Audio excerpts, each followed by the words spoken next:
Shalom, shalom, ¿cómo están todos ustedes? Este es el siguiente video sobre esta clase de Rosh Hashanah.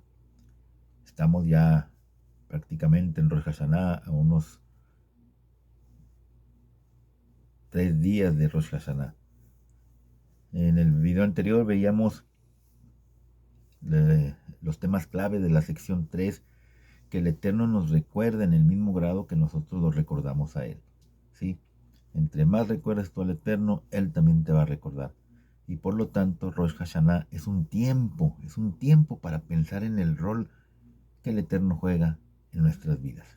¿Sí? ¿Qué tanto lo dejas al Eterno participar en tu vida?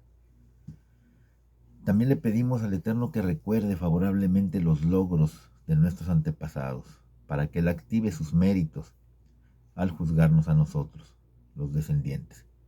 ¿Sí? Tal vez nosotros no sabemos quiénes son nuestros descendientes del pueblo de Israel. Si es que tenemos, sí, perdón, nuestros antepasados del pueblo de Israel, si es que tenemos antepasados del pueblo de Israel. ¿Sí? Pero pidamos por los méritos del justo Mesías, del Ribi, de Mashiach, de Yeshua Mashiach. Pidamos por los méritos de él. Entendemos que no es suficiente solamente con mencionar el pasado, sino que debemos de esforzarnos por vivir de acuerdo a los niveles establecidos por quienes nos han precedido. ¿Sí? Tal vez no tengamos antepasados, pero veamos los niveles de Abraham Avinu, de Jacob, de Isaac, de Noah, de Kefa, de Yehudá, perdón, de Kefa, de Yehudá, de los patriarcas de las tribus de Israel, de aquellos hombres que siguieron al Mashiach, ¿sí? A Yeshua Mashiach. Veamos cómo se comportaron ellos y qué hicieron ellos, y tratar de alcanzar esos niveles parecidos. Tal vez no lleguemos a esos niveles, pero sí tratar de emular esos niveles. En este video vamos a ver la sección 4, ¿por qué se toca el shofar en Rosh Hashanah? Vamos a hablar por qué se toca el shofar en Rosh Hashanah. Parte A. La fuente de la Torá respecto al hecho de tocar el shofar en Rosh Hashanah. ¿Por qué se toca el shofar en Rosh Hashanah? Porque la Torá lo ha ordenado hacerlo. En Bamidbar, números 29.1 dice, la fuente de la Torá. Bueno, esta es la fuente, ¿sí? De donde se saca la midva de tocar el shofar. El shofar dice, el día primero del mes séptimo será de santa convocación. No harán en él labor servil. Es el día que se celebra al son del shofar. ¿Sí? Recuerda, Bamidbar 29.1. Ahí nos dice que el día primero del mes séptimo será de santa convocación. Es santa convocación y no vamos a hacer labor. Es el día en que se celebra al son del shofar. Hay que tocar el shofar. La parte B nos dice despertar el ser interior. A pesar de que el requerimiento técnico para el toque del shofar es la obligación de la Torá, citada previamente, como lo vimos ahorita, que nos da en Bamidbar 29.1, ¿sí? Y esto es conocido como un hok, como un estatuto, ¿sí? Rabbi Moshe ben Maimónides, el Rambam, nos enseña que allí se encuentra una lección eterna, ¿sí? El Rambam, en su obra de Hilhot Teshuvah, las leyes del arrepentimiento, en el capítulo 3, verso 4, dice, un llamado de atención para concentrarnos en nuestras prioridades como judíos o como Bnei Israel. ¿Sí?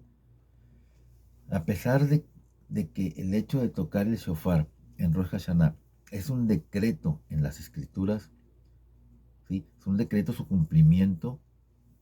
Esto incluye una alusión, porque es como si nos estuviera diciendo, este toque del shofar es como si nos estuviera diciendo, despierten los durmientes de su sueño y los adormecidos de su ensueño, revisen sus actos, arrepiéntanse y recuerden a su Creador.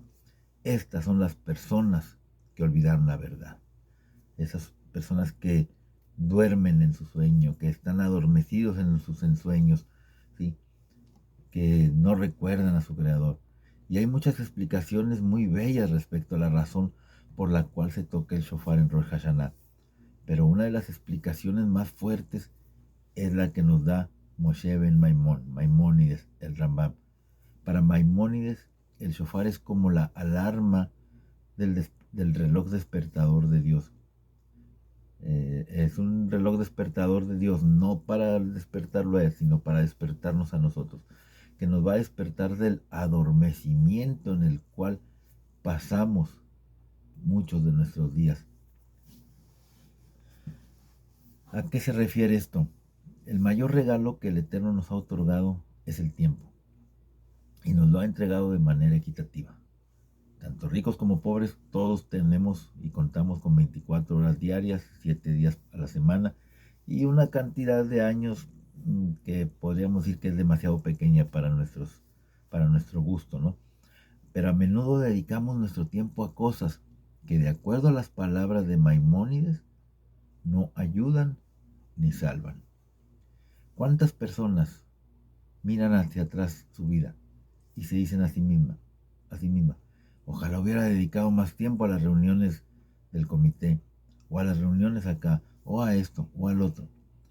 Por el contrario, ¿cuántas dicen, ojalá hubiera dedicado más tiempo a estar con mis hijos, a ayudar a los demás, o simplemente a disfrutar de estar vivo? A veces podemos estar tan ocupados ganándonos la vida que apenas tenemos tiempo para vivir. Los expertos en administración del tiempo hablan de dos actividades, ¿sí? Lo que es urgente y lo que es importante. A menudo nuestros días los pasamos dedicados a lo urgente y dejamos de lado aquello que es importante.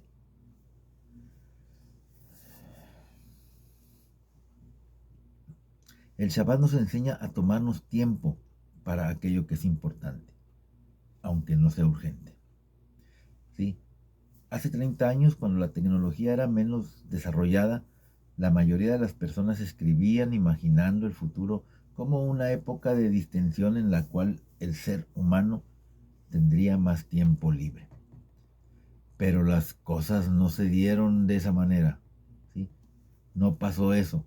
Ahora nos vemos más presionados, ¿sí?, que nunca, y mucho menos relajados. Los teléfonos celulares, la llegada de emails, las redes sociales, las computadoras de bolsillo, todo esto implica que estemos constantemente en guardia. Como dijo Wordsworth, el mundo es demasiado para nosotros, tarde o temprano. Comprar y pagar. Y así vamos perdiendo nuestro tiempo, nuestros poderes. Y mejor lo dijo el salmista, enséñanos a contar nuestros días para que podamos tener un corazón sabio. Rosh Hashanah y Yom Kippur son los momentos en los cuales contamos nuestros días. Al pedir ser inscritos en el libro de la vida, analizamos nuestras vidas y cómo las utilizamos. En este contexto, las 3 palabras clave de la plegaria Unetanet Tokef son fundamentales. Teshuvah, arrepentimiento. Tefilá, plegaria. Y Sedaká, caridad. La Teshuvah se refiere a nuestra relación con nuestro propio ser, ¿sí? Es cuando nos arrepentimos, cuando queremos acercarnos nuevamente al Eterno. La Tefilá se refiere a nuestra relación con Dios, cuando hablamos con Él, cuando rezamos a Él, cuando le oramos a Él. Y la Sedaká se refiere a nuestra relación con las otras personas, ¿sí? Cuando ayudamos a otras personas, cuando nos interesamos y somos capaces de ayudar a esas personas. Yo agregaría otra palabra aquí, ¿sí? No que esto tenga que ser agregado en los rezos, pero yo agregaría esto. Tienes que hacer teshuvah, ¿sí? Tienes que hacer teshuvah. Tienes que hacer tefilá. Teshuvah, arrepentimiento, acercarse al Eterno nuevamente. Tefilá, los rezos y las oraciones y el hablar con el Eterno. Sedaká, ¿sí? la interacción con las otras personas. Yo agregaría el tikkun, ¿sí? Yo agregaría el tikkun, la corrección de nuestra vida, ¿sí? Que esto vendría después de la teshuvá, ¿sí? Unido a la tefilá y a la sedaká. La teshuvá no solo significa arrepentimiento, ¿sí? Sino retornar, es el retorno a nuestras raíces, a nuestra fe, a la historia del pueblo que hemos adoptado, ¿sí? Como nuestro, y a nuestra vocación, ¿sí? A nuestra vocación que tratamos de emular como aquellos herederos de quienes estuvieron en el monte Sinaí hace más de 3000 años. La Teshuvá nos pregunta, ¿en este último año hemos crecido o permanecemos estancados en el mismo lugar? ¿Estudiamos los textos de nuestra herencia? ¿Hemos cumplido una misma más que antes? ¿Vivimos completamente y con confianza como judíos o como Bené Israel? La Teshuvá es el sistema satelital de navegación que nos ayuda a dar una dirección a nuestras vidas. Y sabiendo que ninguno de nosotros vivirá eternamente, siempre le pedimos al Eterno otro año para crecer, para rezar, para dar a los demás. Y a esto se refiere Maimónides cuando llama al shofar el reloj despertador de Dios, ¿sí? Pidiéndonos que no vayamos por la vida dormidos, sino que que aprovechemos la vida para traer bendiciones. En el Sefer HaJinuch, el libro de la educación, en la misma 405, el shofar nos motiva a rezar con todo el corazón. Puesto que las personas somos seres físicos, solo podemos sentirnos inspirados a partir de una fuente externa, tal como los soldados que parten a la batalla son alentados con gritos y trompetas para inspirarlos a luchar mejor. Rosh Hashanah es el día designado para el juicio de todos los habitantes del mundo. Tal como enseñaron los sabios, en Rosh Hashanah todos los habitantes del mundo pasan delante del Eterno como Benei Marrón, ¿sí? Por lo tanto, la persona debe inspirarse a sí misma para pedir misericordia. ¿Ante quién? Ante el amo de la misericordia, ante Akadosh Baruj Hu, el santo bendito es él. Y el sonido del shofar puede inspirarnos en gran medida a quienes lo escuchamos. Perdón.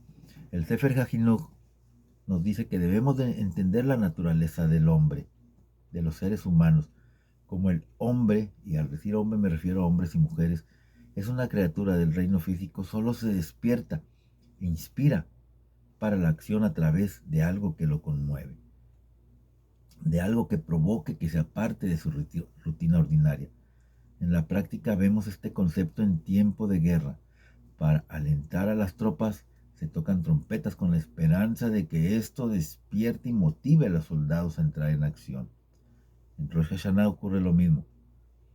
Todos los que van a ser juzgados en ese día somos despertados a través del shofar.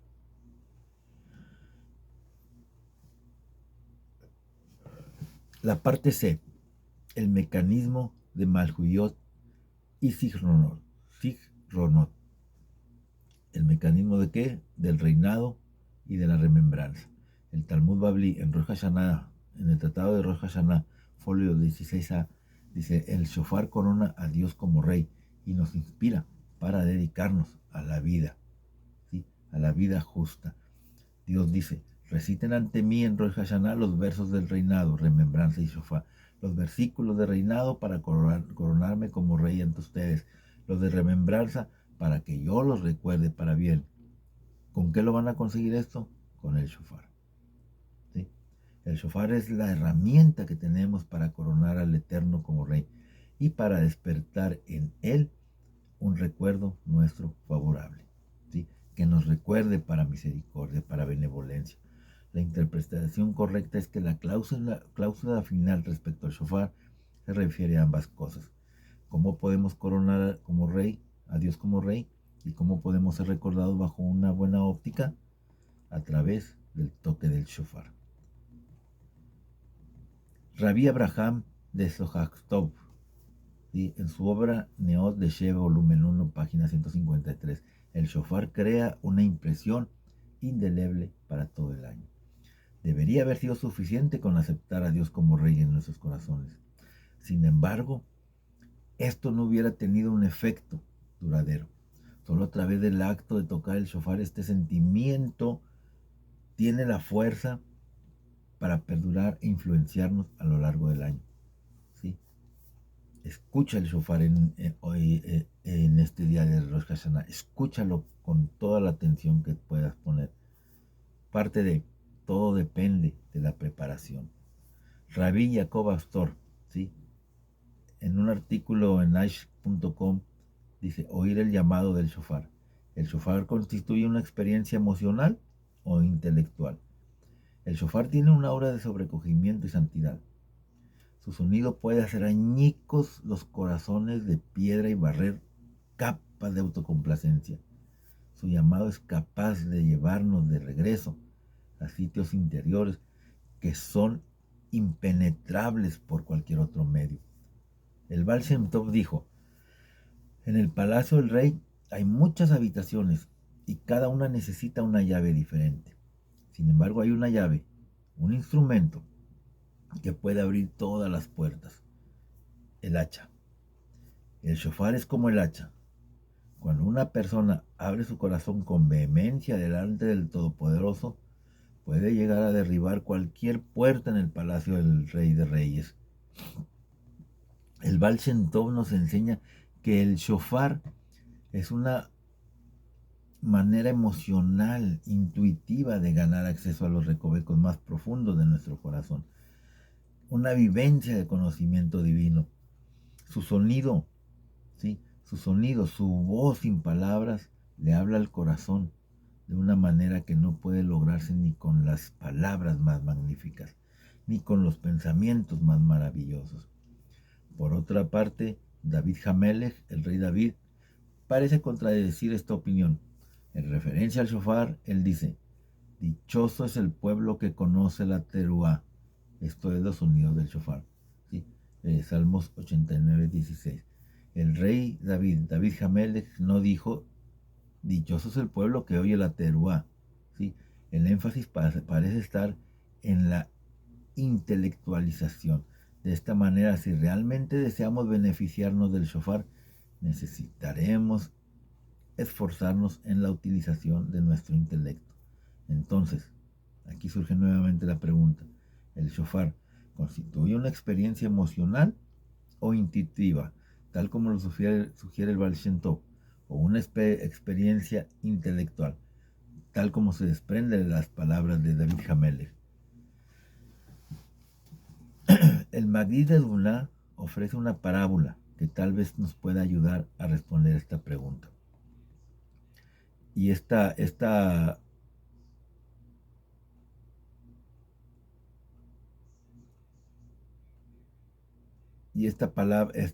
parábola nos dice así. Se las voy a leer.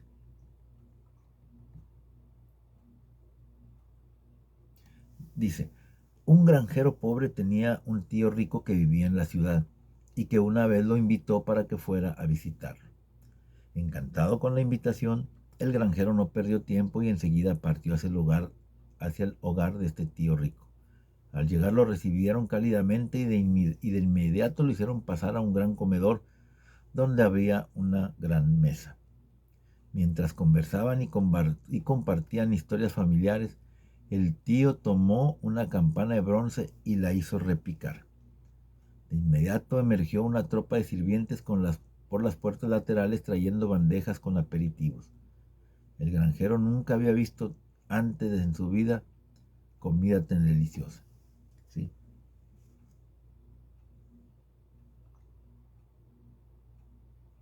Nunca había visto comida tan deliciosa. Los sirvientes regresaron a la cocina y los dos hombres continuaron conversando. Un rato más tarde, el tío volvió a hacer repicar la campana y volvieron a aparecer los sirvientes retirando las primeras bandejas y trayendo otras con el primer platillo. Los ojos del granjero se salían de sus órbitas. Nunca había visto tanta cantidad de comida ni un servicio tan completo. Este patrón continuó a lo largo de la noche. Cada vez que el tío repicaba la campana, un séquito de sirvientes respondía a su llamada. Retiraban los restos de comida y servían nuevos platos. Y con cada clan, clan, clan de la campana, el granjero iba quedando más estupefacto. Cuando llegó el momento de partir, el granjero le agradeció a su tío de todo corazón y antes de regresar a su casa, a su hogar, se detuvo en un comercio de la zona. Al llegar a su casa despertó a su esposa y le dijo muy emocionado: "No vas a creer lo que hice". Su esposa le contestó: "¿Qué hiciste?". "Gasté nuestro último centavo". "¿Pero qué has hecho?", le responde la esposa. "No te preocupes, lo gasté en algo que me agradecerás 1.000.000 de veces por haberlo comprado. ¿Sí? Mira". Y sacó de su bolso una campana de bronce tal como la que tenía su tío. "Esta es una campana mágica", le dijo el granjero a su esposa, quien lo miraba como si se hubiera vuelto loco. Sin dejarse intimidar por su esposa, el granjero le dijo: "Ahora verás, todo lo que tengo que hacer es hacerla repicar, y de inmediato aparecerán sirvientes para servirnos las comidas más deliciosas y podremos comer hasta quedar satisfechos". Obviamente, el granjero tocó la campana y obviamente los sirvientes nunca aparecieron. La campana no poseía ninguna magia. Solo servía cuando era utilizada como una señal para los sirvientes que ya estaban esperando la orden en la cocina. Y Rabbi Jacob Astor, ¿sí?, en el artículo titulado "Oír el llamado del shofar" en Naish.com, dice: si antes de Rosh Hashanah trabajamos sobre nosotros mismos, entonces el shofar puede lograr su impacto ideal. Y así es con el shofar, ¿sí? Es lo mismo con el shofar. Para que el shofar tenga efecto, debemos de trabajar sobre nosotros mismos antes de Rosh Hashanah. Si de antemano no tenemos un depósito de respuestas esperando en las habitaciones, entonces el shofar tendrá tanta habilidad para conmovernos como la campana mágica del granjero. Para que funcione es necesario estar preparados. Y a esto se refirió David Hamelech al enfatizar la importancia de conocer la teruá. Debemos de trabajar primero sobre nosotros mismos, inducir ese estado mental adecuado para que el shofar realmente pueda tener efecto. Y por esta razón es que tocamos el shofar cada mañana durante el mes hebreo de Elul, hasta llegar al día de Rosh Hashanah, para sensibilizarnos a su mensaje. Por consiguiente, podemos relacionarnos con el shofar tanto emocional como intelectualmente. De cualquier manera, es mejor prepararnos para escuchar el mensaje del shofar. Y si por alguna razón no logramos prepararnos, siempre tenemos la posibilidad de acudir al plan B. La importancia de oír el shofar en Rosh Hashanah y actuar con la información que tenemos a mano. Es una oportunidad demasiado importante para desperdiciarla, tal como veremos en esta siguiente fuente donde se compara a Yitro, quien lo escuchó, con Yoash, quien no lo hizo. Rabbi Matidyahu Solomon, en su obra Matnat Haim, página 276, dice: oír el sonido del shofar tiene el poder de mejorar nuestra capacidad para oír, para entender y para inspirarnos con los mensajes que nos transmite el Eterno. Aprendamos el concepto de oír a partir de Yitro. Los sabios enseñan en Midrash Tanhuma, Yitro 2, Yitro oyó, y Yitro oyó. Hay quienes oyen los mensajes en el mundo que los rodea, pero no responden a ellos. Y pierden esa oportunidad, y están quienes oyen y se benefician. Yoash oyó, pero no actuó, y terminó perdiendo. Pero Yitro oyó y se benefició. La explicación no es que Yoash perdió alguna otra cosa por oír, sino más bien que perdió la oportunidad presentada por el mismo hecho de oír. Yoash, también conocido como Mahlón, el hijo de Elimelech, renunció a la esperanza de la redención del pueblo de Israel y se casó y se asentó en Moab.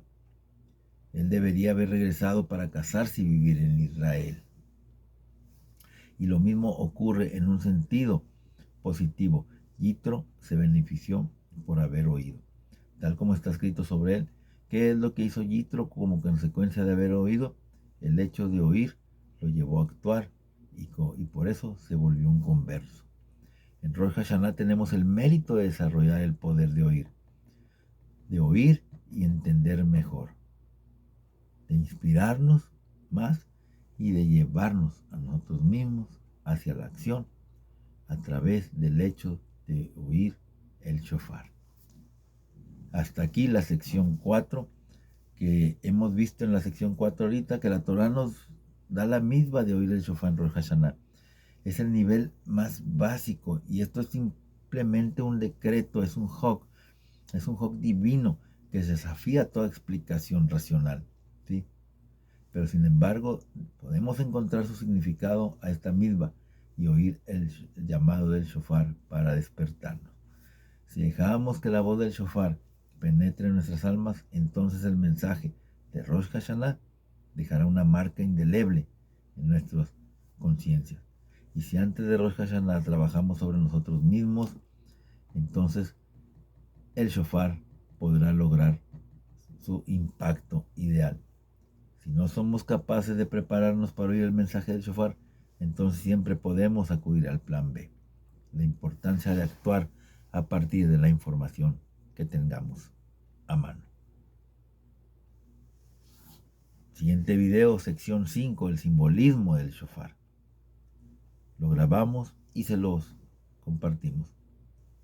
Por lo pronto, que tengan una excelente noche, que tengan un excelente día, depende de la hora en que vean este video. Que el Eterno los bendiga. Shalom.